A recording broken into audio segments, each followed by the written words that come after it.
Hoy en Lengua Larga. Alrededor de una lámpara con luz amarillenta se agrupaban una serie de insectos y esa lámpara estaba justo en la banqueta frente a la ventana de la Lola de Beto. Y ahí había una polilla que resaltaba sobre las demás, mejor conocida como la mariposa de la luz. A pesar de los 10 centímetros promedio que mide una lengua humana, todos somos lenguas largas. Nos encanta el chisme, nos gusta contar historias. Y qué mejor, aquellas que hablan de comida. Donde la lengua es parte importante de la deglución, masticación y sentido del gusto. Esto es Lengua Larga, el podcast donde el chef Juan Ángel te cuenta historias de cocina, consejos y recetas. ¡Comenzamos! ¿Qué tal, Lengua Largas? Bienvenidos al episodio número 87. Me da mucho gusto, número uno, que la gente en la calle o en lugares dicen, ya vas en el episodio 87. Y créanme que uno a veces no es tan consciente del número de episodio que va, pero es muy agradable saber que ustedes los cuentan y que están pendientes del número en el que vamos creando contenido. Empiezo con los mensajes. Doris Alday, a través de Instagram, dice, me estás haciendo llorar. Las papas con carne endiablada le encantaban a mi papá, se refiere al episodio anterior. Hace casi 8 años no está físicamente, mi papá fue maestro y también hacían manualidades y figuras de yeso. En mi casa aún hay una manzana de yeso. Muchas gracias, Doris Alday, de eso se trata el podcast y gracias por compartirlo. Elian, así está en Instagram, dice, Juan Ángel, creo que te descubrí en la época de la pandemia. Me encanta ver tus videos, recetas, pero nunca había escuchado tu podcast y lo descubrí hace como un mes. No he escuchado los capítulos con orden, pero cada vez que tengo oportunidad de escucharte, lo hago. Algunos ya los he escuchado varias veces y me fascina oír cómo narras tus anécdotas y además cómo describes la capital del mundo. Yo crecí en la Ciudad de México y 2 años de mi infancia los pasé en Torreón y no sabes cómo me haces recordar esa época. Eso es una cosa maravillosa y que nos confirma que la cocina es internacional, o sea, los usos y costumbres son muy específicos por área, pero a final de cuentas son casi idénticos y compatibles con otros de otro punto geográfico distante o diferente. Muchas gracias, Elian. Dice, me encanta ver la manera que amas tu estado y cómo tratas de transmitir ese sentimiento. Quien no ama el lugar en donde está, pues anda como algo desubicado, ¿no? Empezamos con... no, todavía hay. Enrique Retamosa. Chef, me estoy poniendo al corriente de su podcast. Qué bonito debe ser ver un guayacán en Navidad. Solo que ahora es una especie protegida y que ya no se debe extraer porque es delito. Pero creo que en los viveros de Conafor y en el municipio regalan plantas pequeñas para que siembres en tu casa. No conozco a Enrique, pero sí es un seguidor frecuente y que comenta a través de Instagram. Y por los comentarios que hace respecto a los contenidos que subo, intuyo que trabaja en algo de... voy a decir como niño de primaria, en algo relacionado a las ciencias naturales. O sea, porque se hace comentarios respecto al palo fierro, respecto a la leña, respecto a varias cosas, y lo agradezco mucho porque son cosas de las que uno aprende. Sagrario Valdés, muero para que sea lunes para escuchar tu podcast. A Daniel le va a dar el ramafax ahorita porque estamos grabándolo en sábado y le queda un día para editar, o sea, domingo, porque se estrena el lunes. Saludos a Sagrario Valdés. Y les recuerdo, en Spotify denle seguir. Enseguida del botón de seguir activen la campanita y más abajito déjenos su calificación que va de 1 a 5 estrellas. Si es 1 pongan 1, si es 2, 2, si no quieren poner ninguna no pongan 1. Pero cuando activan la campanita eso significa que en el momento en que se suba el nuevo episodio les va a aparecer la notificación de que ya está el nuevo episodio de Lengua Larga. Y en YouTube píquenle al botón de suscribirse, denle me gusta y si les gusta, compártanlo. Ahora sí, iniciamos. A ver, ven. Antes de continuar con la siguiente parte, es que Daniel, les presento a Daniel, el productor. Cuando ustedes entren a Spotify, ¿sí? Va a aparecer una sección de preguntas y respuestas abajo. Esa es una novedad. Y en el episodio anterior de las bolas adherentes, la pregunta fue, ¿qué te pareció este episodio? Una pregunta simple, pero la vamos a ir cambiando conforme vayan pasando los capítulos. Cookies Verdugo contestó, como todos los anteriores, gracias por compartir sus vivencias y transportarme en el tiempo. Y Erika Romero, en Chignahuapan, Puebla, venden esos comales de tierra roja. Así van a estar viendo algunas preguntas y les vamos a agradecer mucho que nos retroalimenten para ir mejorando. Muchas gracias. Gracias, Daniel. No, ¿de qué? Ahora sí, continuamos. ¡A picar cebolla! Lengua larga, la. Alrededor de la lámpara de luz amarillenta que estaba sobre un poste de madera, de esos postes de madera que, pues, que soportan focos, cables de luz, teléfono, etcétera, de electricidad, que yo me acuerdo que esos postes, yo pensaba de niño, imagínense, ¿no? Los postes esos estaban embarrados como de un chapopote, ¿no? Como de un aceite, así, como de un aceite, en aceitados los postes, y yo siempre que veía esos postes que sostenían un foco y cables, decía, ¿será que les ponen la grasa para jugar al palo encebado? Siempre en mi cabeza venía la imagen del concurso del palo encebado. Quienes lo recuerden, pues ya deben de tener algunas décadas en este planeta. Bueno, terminó el corte comercial del palo encebado. En un poste como esos, había una lámpara con luz amarillenta que tintineaba, ¿no? Tintineaba. Y alrededor de esa lámpara, pues se agrupaban muchos insectos. Y había una polilla que era muy divertida, era como extrovertida, pero a la vez triste, y le decían la mariposita de la luz. Cada noche, frente a ese poste, ¿sí? Cuando la Lola de Beto terminaba de hacer sus pasteles, frente a ese poste estaba una ventana de cristal que se corría de derecha a izquierda, y detrás de esa ventana, hacia el frente, bueno, al frente de la ventana había un mosquitero para evitar que pasaran los animalitos de la luz, ¿sí? Entre ellos la mariposa. Cuando la Lola de Beto terminaba su jornada de hacer pasteles en la capital del mundo, la mariposa de la luz, pues se iba y se paraba enfrente del mosquitero, ahí, detrás de la ventana, por el lado de la calle, junto al poste, y veía cómo la Lola empezaba a acomodar cosas, porque no limpiaba, nada más acomodaba cosas, y en la mañana siguiente, cuando se levantaba, limpiaba el reguero de harina, trapeaba para iniciar su jornada, ¿no? Salvo, contrario a lo que muchos hacemos, que limpiamos de la noche para levantarnos con la cocina limpia. No, ella limpiaba en la mañana. Pero bueno, la Lola acomodaba los pasteles, los dejaba enfriando, y la mariposita de la luz siempre veía a través del cristal todo ese proceso. Cuando la Lola ya apagaba los focos de la cocina, ¿sí? Señal de que ya iba a bañarse para dormirse y no regresaría jamás a la cocina, dejaba solamente encendida la lámpara de la campana de la estufa, es decir, del extractor de la estufa, que iluminaba los quemadores de la estufa, debajo de lo cual estaba el horno. Entonces, en ese momento, cuando la Lola se iba, la mariposita de la luz entraba por un hueco que Beto, el esposo de la Lola, había hecho para meter la mano, alcanzar las llaves que estaban cerca de la estufa una vez que se quedaron afuera de la casa y la chapa se cerró. Y es típico que en toda casa el mosquitero de cualquier ventana o puerta está levantado porque por ahí metimos la mano para abrir la puerta un día que nos quedamos afuera y nunca lo volvimos a reparar.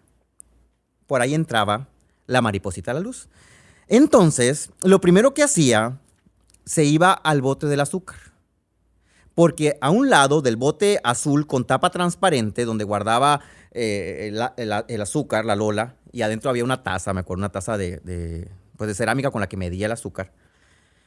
Alrededor de ese bote había cristales de azúcar. Entonces la mariposita de la luz, esta polilla de color grisáceo, como son, que cuando uno las toca le impregna como de un polvito grisáceo las manos, iba y tomaba los cristalitos, ¿sí? Iba y los ponía sobre uno de los quemadores. Y en ese momento, la primera vez que lo hizo, se empezó a acercar el grillo, luego se empezó a acercar una chinche y empezaron a ver cómo la mariposa de la luz construía unas esculturas con cada granito, ¿sí?, de azúcar. Apilaba esos cubitos perfectos de azúcar, miniatura, uno encima del otro, con su babita, la mariposa de la luz los iba adhiriendo uno a otro, pegando, y formaba esculturas que cuando bajaba la luz, ¿sí?, y pegaba la luz de la campana de la estufa y pegaba sobre la figura que estaba sobre el quemador, que imagínense, el quemador era como la pista del circo donde la mariposita de luz hacía su show, pues, ¿no? Para ese momento, cuando ya terminaba la escultura, había muchos animalitos de la luz viendo cómo construía esa escultura. La luz de la campana se reflejaba a través de los cristales y llenaba de color las paredes de la cocina, ¿sí? Y en ese momento la mariposa de la luz era muy feliz viendo cómo llenaba de color la cocina y hacía a todos maravillarse. ¡Wow! Decía el grillo. Esto está maravilloso, mira, se ve así como el arco iris cuando llueve. Mira, la mariposita de la luz hizo que se llenara de luz y todos se asombraban, disfrutaban, así como cuando nosotros vemos un atardecer y que lo disfrutamos y le damos gracias a Dios por tener el atardecer, etcétera. Los animalitos se sentían como un espectáculo gratuito en el que apreciaban un show que cada noche hacía la mariposita de la luz. ¿Sí? Un día, ¿sí?, el grillo, que era uno de los seguidores de la mariposita de la luz, le habló a la oruga. ¿Sí? Y la oruga llegó a ver el show. Para ese momento, no solamente la mariposita de la luz se metía a la casa de la Lola de Beto, de la pastelera del pueblo, sino que ya entraban los VIP, entre ellos el grillo, la chinche, que eran como los que habían ido a verla en sus primeros días, entraban a través de ese hueco de alambre y se sentaban en la parrilla de la estufa. Y desde cerca veían todo el show, mientras que los demás estaban como en las filas de atrás, detrás de la ventana, detrás del mosquitero, observando cómo hacía esculturas cada noche la mariposa de la luz. Entonces la oruga, que fue invitada del grillo, dijo: se me ocurre algo. Al día siguiente, cuando la Lola apagó y guardó toda, casualmente la mariposa de la luz llegó tarde y no contaba con la sorpresa de que la oruga y el grillo iban a estar sobre el quemador donde ella formaba las esculturas de azúcar con botecitos de pintura. ¿Sí? Y cuando llegó les dijo: oigan, pero es que este es mi lugar de trabajo. ¿Por qué están aquí parados si aquí voy a formar mi escultura? Cada día hacía una escultura diferente, que obviamente cuando la Lola de Beto llegaba en la mañana la hacía pedazos porque limpiaba el quemador de la estufa con todo y el resto de la estufa, el piso y los muebles y demás. Y le dijo: no, es que ahora nosotros vamos a hacer el trabajo para que tú lo disfrutes. ¿Sí? La oruga le pidió a la mariposa de la luz que abriera sus alas, ¿sí?, y las dejara abiertas con un pincel miniatura, ¿sí?, formado de un hisopo. Lo metió en los botecitos de pintura y empezó a pintar rayas anaranjadas, amarillas, moradas, azules sobre las alas de la mariposa de la luz. Cuando terminó, el grillo levantó un papel aluminio, lo puso enfrente de la mariposa de la luz y la mariposa comenzó a llorar de alegría. A revolver los frijolitos. ¡Lengua larga! ¡La! Al igual que la mariposa escultora, esta mariposa de la luz escultora en la cocina, ¿sí?, hay quien tiene la tarea de darnos un disfrute a través de los alimentos, a través de una plática mientras cocina, a través de las enseñanzas que nos da cuando hacen sus recetas y nuestras abuelas nos las comparten, ¿sí? Y son personas que, siempre lo digo, generan comunidad, ¿sí? Aun cuando sean los mismos miembros de la familia quienes integran exclusivamente esa comunidad, ¿sí? Pero en el caso de los restaurantes, pues son comunidades más grandes, gente que incluso que viene de otros países a ese lugar a ser parte de esa comunidad. Y son personas, los encargados de cocina, cocineros, chef, etcétera, ¿sí?, quienes llenan de color y de sabor la vida de los demás. Pero pónganse a pensar cuántas veces, y quiero que las enumeren y que lo contesten en la encuesta de Spotify, cuántas veces ustedes le han dado las gracias a su mamá o a su tutora, abuela, quien les hace la comida como parte de su familia, o a su papá, ¿sí? ¿Cuántas veces le han dado las gracias por llenar de luz la cocina, ¿sí?, con aromas y sabores? Y sí, quienes cocinamos nos divertimos y nos sentimos muy halagados, sobre todo cuando dejan el plato limpio, de que los demás estén contentos viendo la comida, oliéndola, degustándola, chupándose los dedos. Pero en pocas ocasiones, ¿sí?, quienes están de aquel lado lo agradecen. Y no por la razón de que, ay, sí, necesito ese agradecimiento, si no, no voy a continuar cocinando. No, sino como una retribución a las personas que invirtieron tanto tiempo de una manera desinteresada, ¿sí? Porque yo creo que la mayoría de las mamás lo hacen de una manera desinteresada, o sea, no están pensando en, ay, cuando sea viejita, le voy a cocinar a mi hijo para cuando sea viejita, que me mantenga y si me va a meter en un asilo, que sea uno de Sedona, que uno de Canadá, que no vaya a ser un asilo pichurriento. No, no, no, no, no, no es así.